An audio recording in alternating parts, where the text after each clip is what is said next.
Did you forget your Microsoft account password? Don't worry! Let's recover it using a recovery code. First, visit the Microsoft account sign-in page. Click on Forgot Password to start the recovery process. Enter your email address or phone number associated with your account. Make sure it's accurate. Select how you want to receive your recovery code. Choose between email or text message.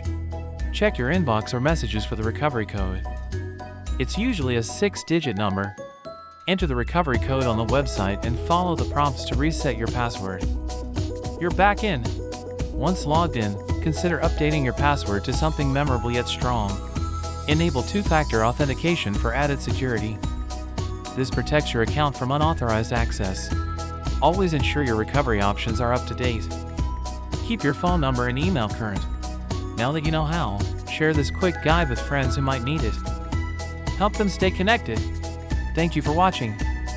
With these tips, you can easily recover your Microsoft account and ensure it's secure. Stay tuned for more tech tips and tricks. Don't forget to subscribe and like for more content.